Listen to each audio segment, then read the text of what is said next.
Today on Locked On Phoenix Suns, a loss. A very familiar loss, unfortunately, where despite Book and KD going off, a lot of the typical problems flared up for the Phoenix Suns. We'll break it down next.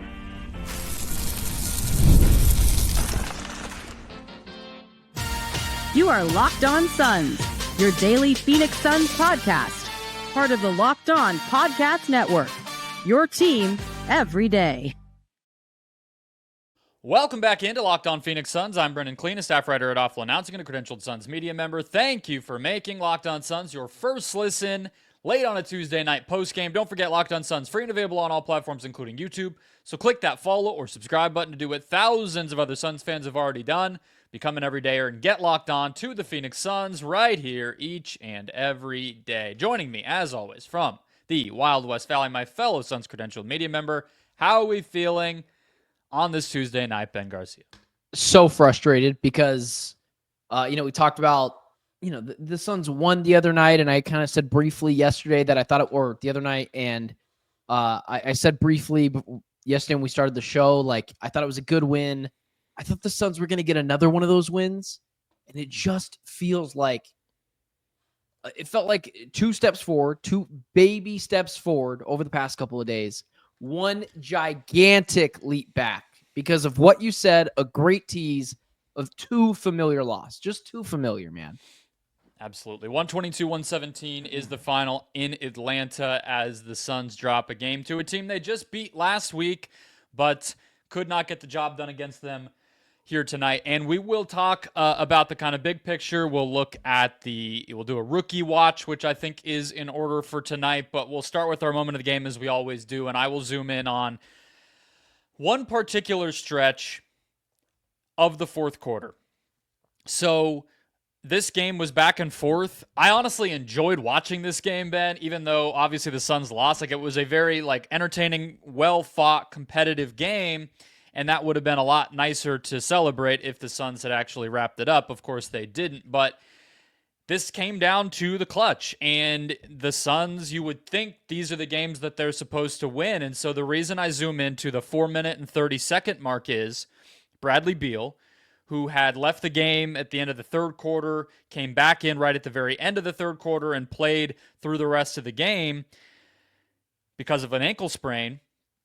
He missed a 3-foot bunny, a free throw, and then a Pate jumper kind of floater type shot, all in rapid succession. The Suns were down 3 when he missed the first one. By the time his last miss happens, they're down 7 because Trae Young gets to the free throw line. Vic Krejci hits a 3 over Grayson Allen in that stretch where Grayson doesn't get his arm up. And I'm not blaming the loss on Brad. That's not what I'm doing to focus on that.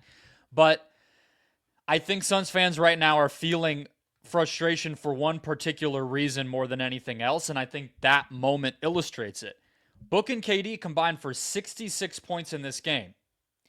If anybody else has an above-average night on the offensive end, Ryan Dunn, you could maybe say he did, but not at the volume you need. They probably win this game. And I'm sorry, but that has to come down on Brad more than anybody else, especially when he had opportunities to score off of the attention that those two were getting, and he missed 3 golden opportunities to do it. 3 scoring opportunities, 1 point to go to show for it. That is not going to cut it, and I think that down the stretch of the game was a big turning point. I totally agree with you. I think a lot of it does fall on Brad Beal. I think some of the point you're making as well with those two scoring 66 points and losing, it is legitimately the same exact loss we had against the Hornets about a week ago. The big two played very well, and it was coming off of the heels of a night where the bench played well, and that being more of one Brad Beal.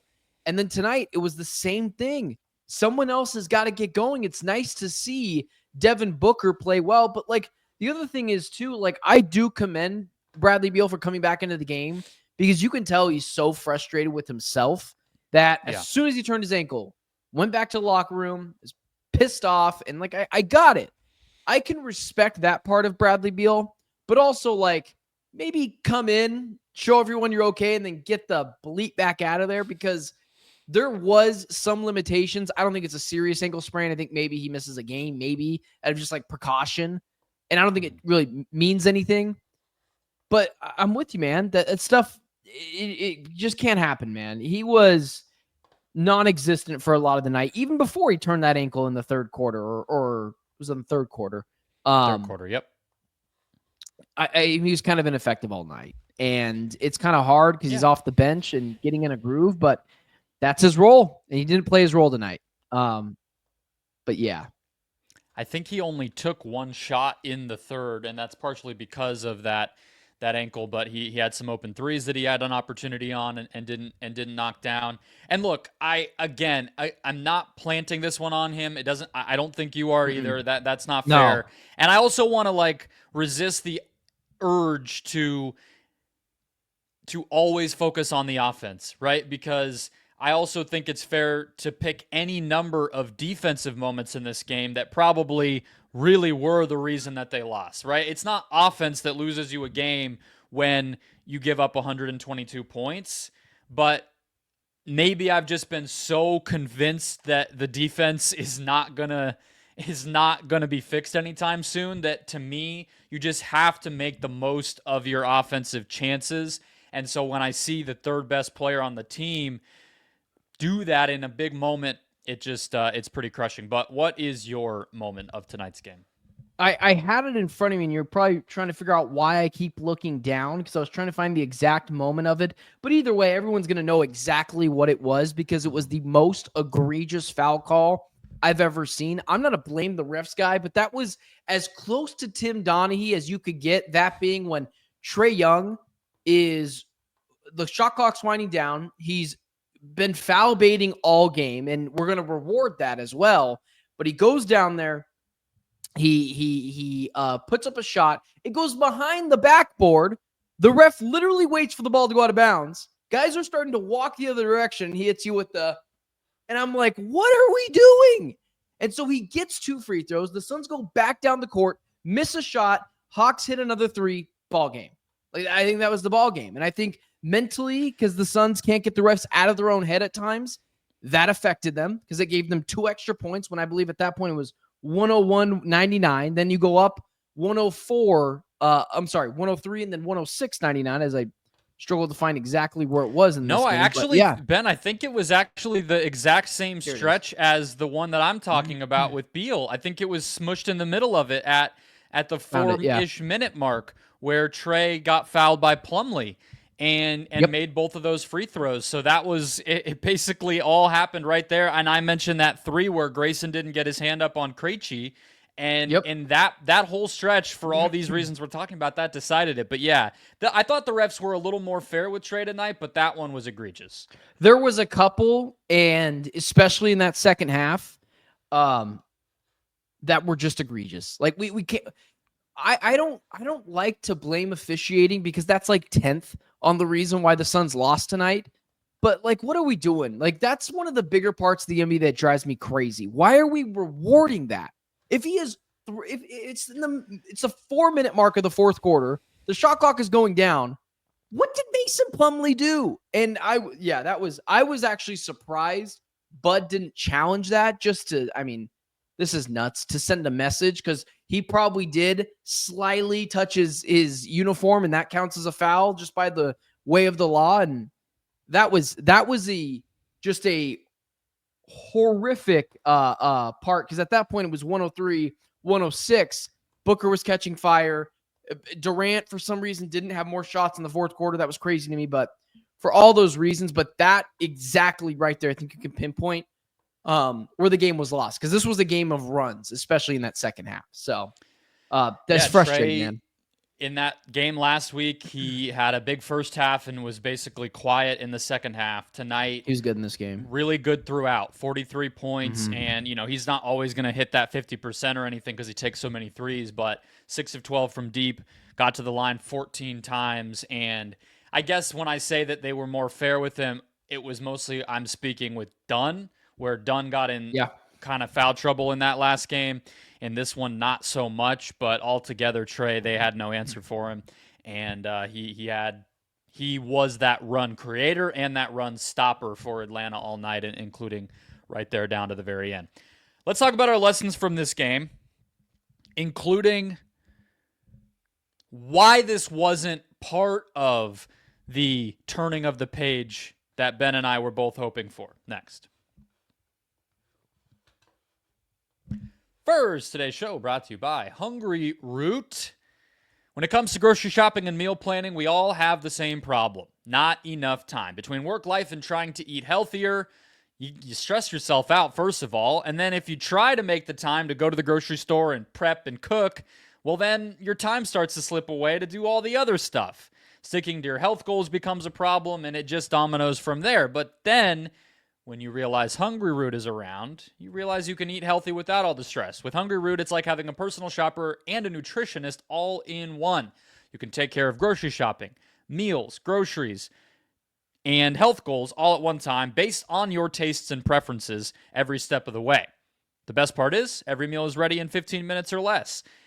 And also, guys, it's not just about healthy or not healthy. It's customized to you. So high protein, gluten-free, anti-inflammatory, whatever your personal health goals might be or health needs, they're there for you. On top of being a huge time saver. So go to Hungry Root, learn to love it, just like we all do at the Locked On Podcast Network. And for a limited time, you can get 40% off your first box and a free item in every box for life by going to hungryroot.com/LockedOnNBA and using the code LockedOnNBA. That's hungryroot.com/LockedOnNBA, code LockedOnNBA to get 40% off your first box and a free item of your choice for life. hungryroot.com/LockedOnNBA, code LockedOnNBA. Don't miss out. All right, Ben, let's keep it rolling. Reminder for everybody to sign up for the Locked On Suns daily newsletter at LockedOnDaily.com. Type your email address in, get NBA news, get NBA analysis, keep up to date with this show, Suns news, fantasy advice, all of it. Best of all, it's free, and you support us.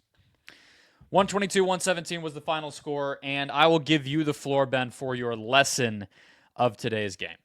You know, it's kind of hard because I know it's all very similar, but yeah, I think for me, because I do want to harp on this, and we kind of talked about this pre-show, but and you know, piggyback off me if you want, but like we can't lose games where Kevin Durant and Devin Booker score 66 points, and like that is supposed to be the identity of your team. If there is an identity to this team, it is stars, superstars, offensive firepower, right? And you and I both kind of talked about this pre-show. You can't lose those games. And that is 2 times in the last week that we have lost these games. And I don't know, like we talk about, like I saw a couple of Suns fans upset about like the rotation in the fourth quarter because KD was almost playing all 48 minutes tonight. He ended up playing 39 in this game, like which is just at one point he was on pace for like 42 minutes. And so you just can't have that. And it comes to me where it's like, do they have any reliable scorer, Bradley Beal included, although I commend him for trying to come back in this game, to what Tyus Jones was a little bit ago? Like that third scorer that can just give you a consistent 13 points a night, because it wasn't there tonight, man. Grayson was, he had 11 points, but he wasn't efficient. Royce O'Neal was on his streaky Jay Crowder thing where he's going to miss 100 more in a row and then make another 75 in a row. Dunn was fine, but in big spots, when he's not hitting his threes, just easy to limit him. So that's where I was at, ugly misses tonight. I think if Royce plays better in this game, they probably win it because that would maybe have allowed them to not have to bring Brad back in off of that ankle sprain. I think their defense just would have been better if Royce could have been out there more. He had that one steal on Trey where he picked his pocket, but he also had another ugly turnover in this game. So he was a minus 22 in his minutes, just did not have it rolling. And, if that changes, maybe it's different. I know that's not quite what you're saying with the offensive guy. That just has to be Brad. There's no other way around it. But if I can zoom out one more layer from where you are. Yeah. What I was thinking about with this game is the Suns right now are exactly what they were this time last year. right? The injuries are behind them. The Book and KD duo is working. Brad can be that third guy. It's not every night. It needs to be more often, but it's often enough that, okay. They have some depth now, right? Like, I guess it wasn't quite this time last year when they got Royce on the team, but they had stopped playing the young guys and they'd shortened their rotation down, and they kind of knew what they were as a team and how they wanted to play. But there are just these massive, massive weaknesses that kill them every game. Offensive rebounding, three-point defense, oftentimes turnovers, and that bleeds into transition defense. The perimeter defense bleeds into too many fouls, all this sort of stuff. And sometimes Book and KD are going to be good enough to make up for it. Sometimes if Brad goes off, then they're just going to win because they finally do get that third guy. There will be some nights where the defensive effort and whatever is clicked and they can even honestly look even better. But this stuff's not going away. And I think where the Suns are now is their cushion is even thinner than it was last season. Because last season they at least started to get it figured out around Christmas. Now we're almost a month after Christmas. They still haven't started to get over 500 and creep back toward that 6th seed. And so losses like this just sting that much worse. I guess that's my thing is like this. Nothing about what happened tonight is surprising, but it just can't happen when you're 18 and 19, 19 and 19, now 19 and 20. Like, that's why these games suck so much more. It's not just, crap, random Tuesday. It's like they need every game, but they have such a margin to overcome every night with those weaknesses that it just feels like every game is no game comes easy.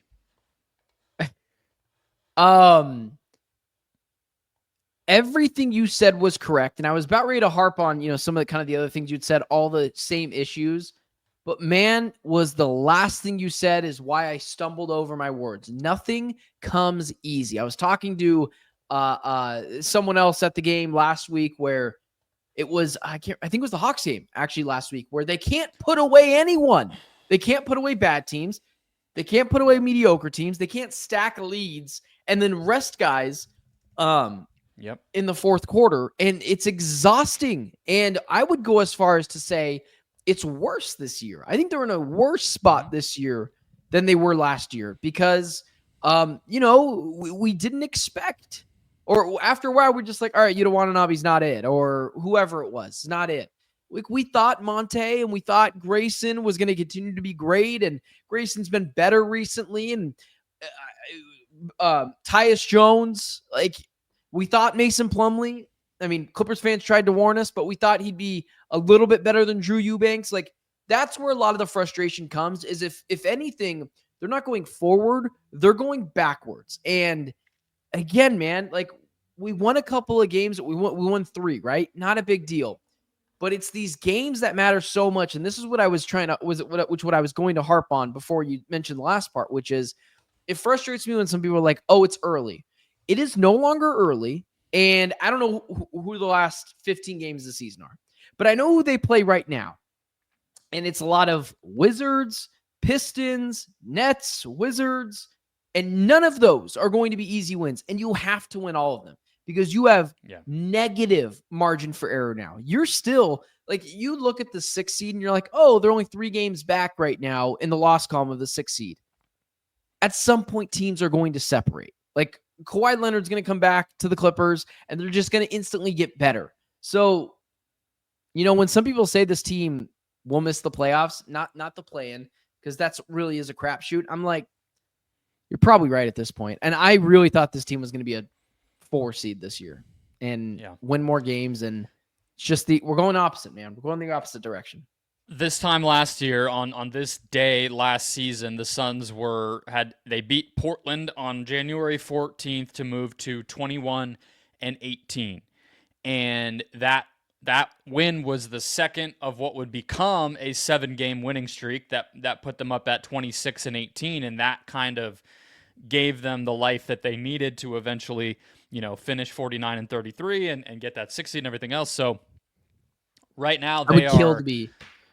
I would Yeah. kill to be this time last year. Not even just the 26 and 18 or whatever you said, where they were 21 and 18. I'd kill to be that right now because then you're one game out of the playoffs, and you're like 3 games out of the 3 seeds. Like then you're like, oh, we could just. There's a chance. Yeah. I mean, it was a What I would similar do thing too, where they played Portland, they played Sacramento better, but at New Orleans, Indiana, Chicago, like winnable games, and they won all of them. And so that's kind of what we had all circled for this stretch in January this season. They just needed to take care of business, and when you lose to Charlotte last week, when you lose to Atlanta now, it sounds like a high standard, but you literally cannot lose any of the games where you are favored and you are the better team, and that's kind of where they're at. I hate to change the conversation because we have a lot of things to talk about in that last segment too, but I just want to squeeze this in there really quickly. And I don't know who to blame. And this is one of those things where, I'll get clipped and throw on social media, and then I'll have to quote tweet and say I stand by what I said once again. But why is Kevin Durant not getting more touches in the fourth quarter? I think tonight he only had two shot attempts.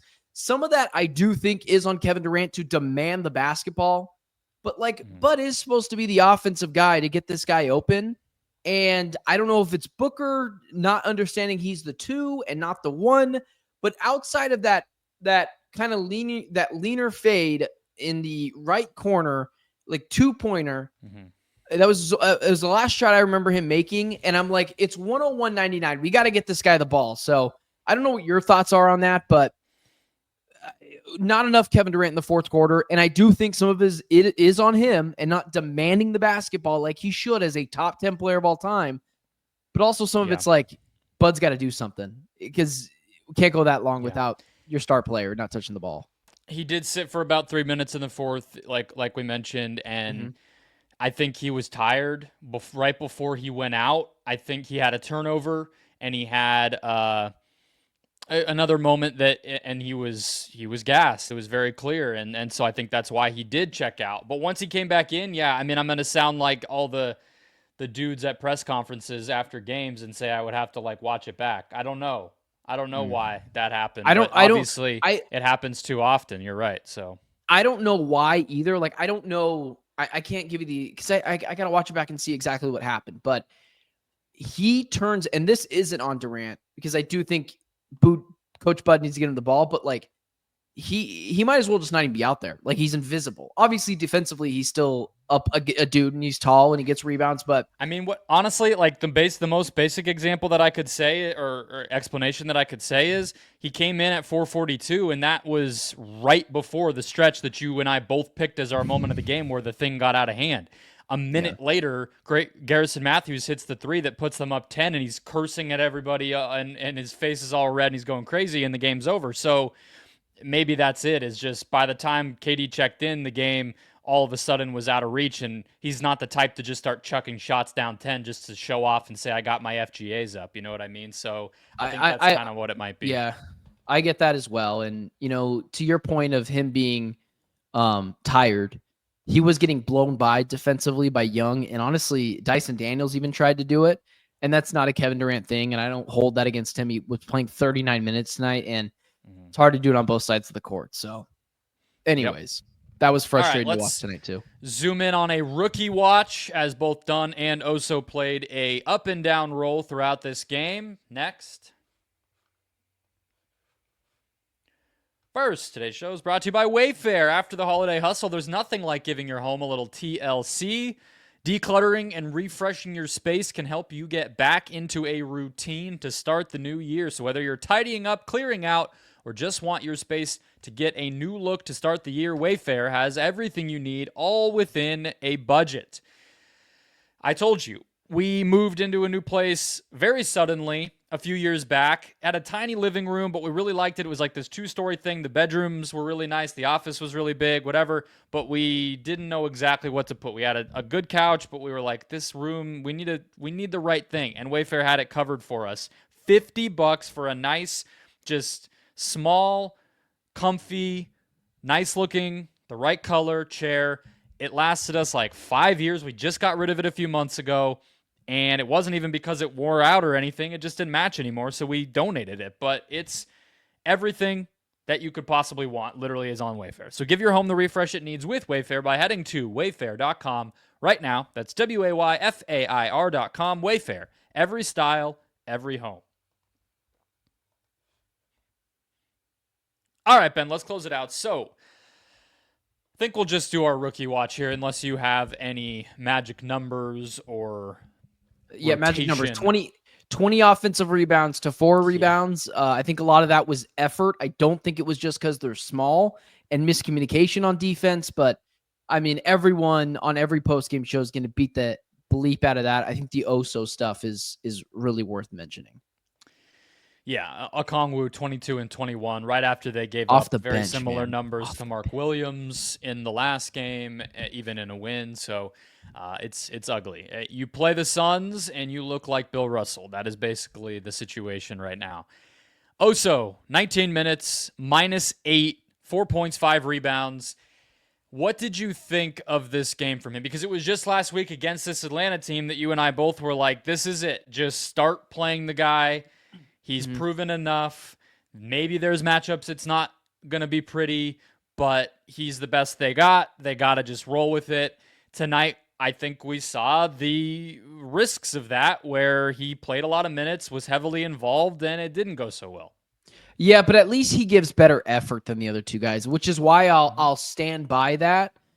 But while also talking to the other side of my mouth, I think this is a really good way to put it. Is immediately what I thought was he looked like a second-round pick tonight, meaning last week he was really good, but the talent, the maturity, the whatever, the skill level just isn't there enough to where it took exactly 1 week where Atlanta looked at some tape and said, oh, we can expose this guy.